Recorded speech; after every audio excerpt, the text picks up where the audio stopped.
CPM జాతీయ ప్రధాన కార్యదర్శి కామ్రేడ్ సీతారాం ఏచూరి కన్నుమూశారు. వామపక్ష భావజాలాన్ని ప్రజా ఉద్యమాల్ని ముందుకు తీసుకెళ్లడంలో దేశంలో ఒక అగ్రనేతగా సీతారాం ఏచూరి నిలిచారు.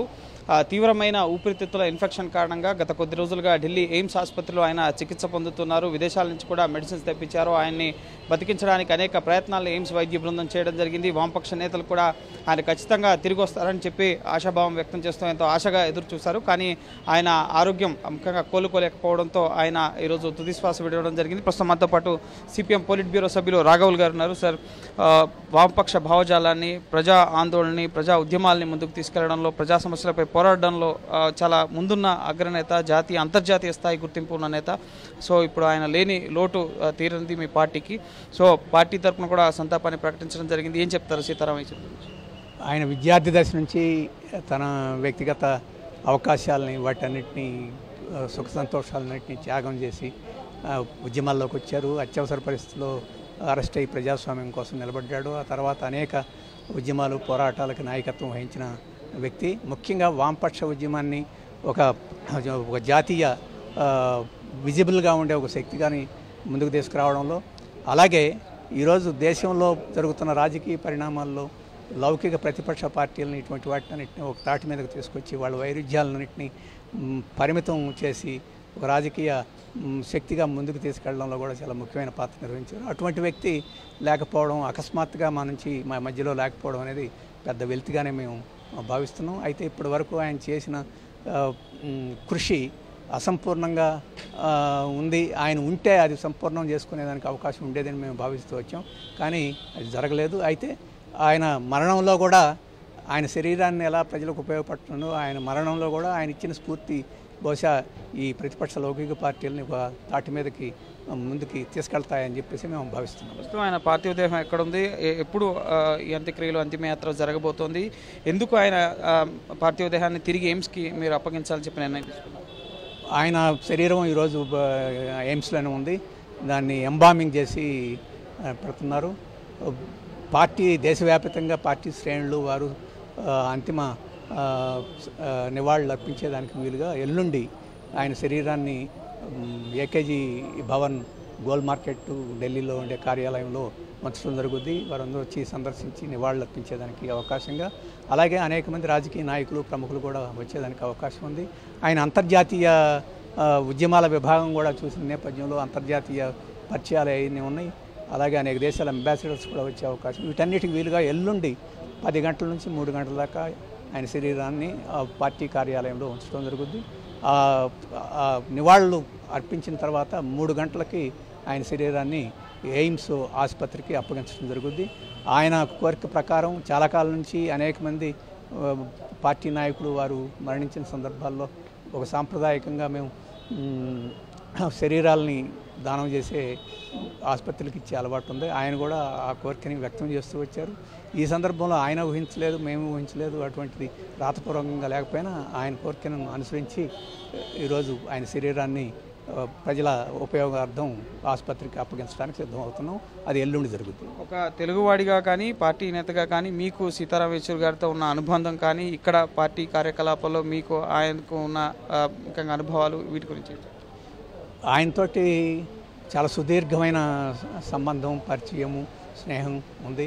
1970 దశకంలో నేను కూడా విద్యార్థి ఉద్యమంలో ఆయన ఢిల్లీలో అఖిల భారత నాయకుడిగా, నేను తెలుగు రాష్ట్రాల్లో రాష్ట్ర నాయకుడిగా ఉండి అనేక సంబంధాలు ఉన్నాయి. ఆ తర్వాత ఆయన అఖిల భారత నాయకుడిగా, పాలిట్ బ్యూరో మెంబర్గా, నేను రాష్ట్ర కార్యదర్శిగా ఉన్నప్పుడు మా ఉమ్మడి తెలుగు రాష్ట్రానికి ఆయన పాలిట్ బ్యూరో నుంచి ఇన్ఛార్జిగా ఉండి రెగ్యులర్గా వచ్చి చేశారు. ఆ రకంగా అక్కడ ఉద్యమానికి ఎన్నో క్లిష్ట సమయాల్లో ఆయన సహాయం చేశాడు. ముఖ్యంగా రాష్ట్ర విభజన ఉద్యమం వాటన్నిటి సందర్భంలోనూ ఉద్యమాన్ని గైడ్ చేయడంలో ముఖ్య పాత్ర నిర్వహించారు. అన్నిటికన్నా మించి పార్లమెంట్లో రాష్ట్ర విభజన కోసం బిల్లు వచ్చినప్పుడు వాటన్నిటిని చర్చించడంలో, సరైన పద్ధతిలో ప్రభుత్వాన్ని నిలవేయడంలో వాటన్నిటిలో కూడా చాలా ముఖ్యమైన పాత్ర నిర్వహించారు. ఇప్పుడు స్టీల్ ప్లాంట్ ప్రైవేటీకరణ కానీ ఇటువంటి వాటన్నిటిలో రాష్ట్రానికి ఎనలేని సేవ చేశాడు. ఆ రకంగా తెలుగు రాష్ట్రాల కమ్యూనిస్టు ఉద్యమానికి కూడా ఆయన సేవ గణనీయమైంది. ఆ తర్వాత ఇక్కడ నేను పాలిట్ బ్యూరోలో సభ్యుడిగాను, ఆయన జనరల్ సెక్రటరీగాను మేమందరం కలిసి పనిచేసాం. ఆయన అందరినీ కలుపుకొని చర్చించే పద్ధతి, వివాదం వచ్చినప్పుడు కూడా దాన్ని సౌమ్యంగా వాటన్నిటి పరిష్కరించుకునే పద్ధతి మాకందరికీ ఒక రకమైన గొప్ప స్ఫూర్తినిచ్చే పద్ధతిలో ఆయన పని ఉండేది. అది మేము ఇప్పుడు కోల్పోయాం సాన్నిహిత్యాన్ని, అవకాశాన్ని అని చెప్పేసి ఆ వెలితి మాకు రాబోయే కాలంలో కనపడుతుంది. విద్యార్థి నేతగా ఎస్ఎఫ్ఐలో పనిచేశారు, ఆ తర్వాత జేఎన్యూ అధ్యక్షుడిగా, ఆ తర్వాత సెంట్రల్ కమిటీ మెంబర్గా, పొలిట్ బ్యూరో సభ్యుడిగా, ఇప్పుడు 3 టర్మ్స్గా ఆయన జనరల్ సెక్రటరీగా కొనసాగుతున్నారు. సో పార్టీని నడిపించడంలో కానీ, ముఖ్యంగా విపక్షాలని ఐక్యంగా తీసుకెళ్లడంలో సమాఖ్య స్ఫూర్తి, ఫెడరలిజం వీటన్నిటికి సంబంధించి కూడా ఆయన ప్రతిపక్ష నేతల్ని ఏకతాటిపైకి తీసుకొచ్చిన వ్యక్తి. సో ఇప్పుడు ఇండియా కూటమిలో కూడా మీరు భాగస్వామిగా ఉన్నారు. సో ఇండియా కూటమికి ఎటువంటి లోటు అనుకోవాలి? గత 10-12 సంవత్సరాల్లో దేశ రాజకీయాల్లో చాలా పెను మార్పులు వచ్చినాయి. ఒక స్వాతంత్రం సంపాదించుకొని రాజ్యాంగం రూపొందించుకుని విలువలకే ప్రమాదం వచ్చిన నేపథ్యంలో ప్రతిపక్షాలన్నీ చీలికలు పేలికలుగా ఉన్న నేపథ్యంలో రాజకీయమైన వెలితి చాలా తీవ్రంగా ఉండేది. ఆ వెలితిని పోడ్చడంలో, ఆ రాజకీయ ఒక ఏకతాటి మీదకి శక్తులన్నిటిని తీసుకురావడంలో, రాజ్యాంగాన్ని రక్షించేదానికి వారందరూ ఉమ్మడిగా తేడాలను మర్చి కృషి చేయడంలో, వాటన్నిటిలో సీతారాం పాత్ర ఒక కెటలిస్ట్ పాత్ర. వీళ్ళందరినీ ఒక చోటకు పోయేయడం అనేది సులభమైన విషయం కాదు. ఆ రకమైన పాత్రని సీతారాం గారు నిర్వహించారు. అది సీతారాం గారి వల్లనే సాధ్యం అయిందని చెప్పేసి మేము భావిస్తున్నాం. అయితే ఇంకా ప్రారంభించిన కృషి ఇంకా సంపూర్ణంగా ఉంది. ఆయన ఉంటే ఇంకా అది పూర్తి సంపూర్ణం అయిపోయేదానికి అవకాశం ఉండేది.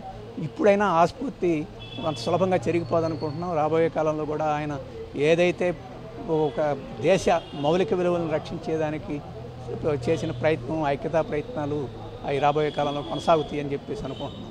దేశవ్యాప్తంగా రాజకీయ నాయకులు పార్టీలకు అతీతంగా ఆయన మృతి పట్ల సంతాపాన్ని వ్యక్తం చేస్తున్నారు. అన్ని రాజకీయ పార్టీలతో కూడా సత్సంబంధాలు, ప్రతి విషయం పైన కూడా నేతలతో చర్చించే మనస్తత్వం ఉన్న వ్యక్తి. సో దీన్ని ఎట్లా చూస్తారు? ఆయన ఒక అఖిల భారత పార్టీ ప్రధాన కార్యదర్శిగానే కాదు, ఆయన పార్లమెంట్ సభ్యుడిగా చాలా కాలం కృషి చేశారు. మంచి బెస్ట్ పార్లమెంటేరియన్గా అవార్డు కూడా తీసుకుంది. బెస్ట్ పార్లమెంటేరియన్ అంటే ఏదో మంచిగా మాట్లాడతారని కాదు, ఆయన విషయాన్ని చెప్పే పద్ధతి, సూటిగా చెప్పే పద్ధతి, అలాగే ఎవరు తప్పించుకోకుండాను, ఎవరు నొప్పి తగలకుండాను ఆయన చెప్పే పద్ధతి అన్నీ చూసినప్పుడు పార్లమెంట్లో ఆయన వాణికి చాలా అంత విలువ ఉండే పరిస్థితి వచ్చింది. అందుకనే రాజకీయాలతో నిమిత్తం లేకుండా అనేక మంది ఆయన తోటి రాజకీయంగా వ్యవహరించగలిగిన పద్ధతిలో ఉంది. అది ఆయనకి సంక్రమించిన గొప్ప లక్షణం. ఆ లక్షణం ఉండే వ్యక్తులు చాలా అరుదుగా ఉంటారు. అటువంటి అరుదులు అయిన వ్యక్తుల్లో సీతారాం. మేము ఢిల్లీలో చూస్తుంటాం, ఏ సమస్య వచ్చినా రైతులు కానీ, విద్యార్థులు కానీ, కార్మికులు కానీ ప్రతి ఒక్కరూ ఢిల్లీ జంతర్ మంతర్ వద్దకు వస్తే ఖచ్చితంగా ఆయన సంఘీభావం తెలిపేవారు. మేము ఉన్నాం మీ వెంట అంటూ ఆ ప్రజా సమస్యల పైన పోరాడిన వ్యక్తి. ఇప్పుడు అటువంటి వ్యక్తి లేరు. సో మరి లోటుని ఎలా జీర్ణించుకోగలుగుతుంది పార్టీ? ఎట్లా మీరు? ఆయన లోటు పొడ్చలేనిదనేది వాస్తవం. అందుట్లో మాకు ఆయనతో కలిసి పనిచేసిన వారికి ఆ వెలితి మాకు స్పష్టంగానే కనపడుతుంది. అయినా ఆయన స్ఫూర్తి ఉంది. ఆ స్ఫూర్తిలో ఉన్నంతలో సామూహికంగా, కలెక్టివ్గా ప్రస్తుతం నాయకత్వం పార్టీని ముందుకు తీసుకెళ్ళడానికి ప్రయత్నం చేస్తాం. అటువంటి నాయకత్వ లక్షణాలని, వరవడిని ఆయన ప్రధాన కార్యదర్శిగా ఉన్నప్పుడు, పొలిట్ బ్యూరోలో ఉన్నప్పుడు విస్తృతంగానే అటువంటిది ఇన్కల్కేట్ చేశారు పార్టీ కేడర్లో. కాబట్టి ఆ స్ఫూర్తి మమ్మల్ని ముందుకు తీసుకెళ్ళొద్దని అనుకుంటున్నాం. ఎయిమ్స్కి ఆయన అంతిమయాత్ర కొనసాగబోతుంది కదా, దేశవ్యాప్తంగా ఉన్న కేడర్ అంతా కూడా ఢిల్లీ రాబోతుందా? రాష్ట్ర నాయకత్వాలు కానీ పార్టీ? తప్పకుండా దేశవ్యాప్తంగా చాలా సుదూర ప్రాంతాల నుంచి కూడా అంతిమ నివాళులు అర్పించేదానికి వచ్చే అవకాశం ఉంది. కాబట్టి నాయకులు, కార్యకర్తలు అందుకు అనుగుణంగానే ఎల్లుండి ఆయన అంతిమయాత్ర మేము నిర్ణయించాము. Thank you sir. ఇది ముఖ్యంగా సీతారాం ఏచూరి లేని లోటు తీరనిది, కానీ ఆయన ఉద్యమ స్ఫూర్తిని, ఆయన పోరాట పటిమని ముందుకు తీసుకెళ్తామని చెప్పి సిపిఎం నేతలు చెప్తున్నారు.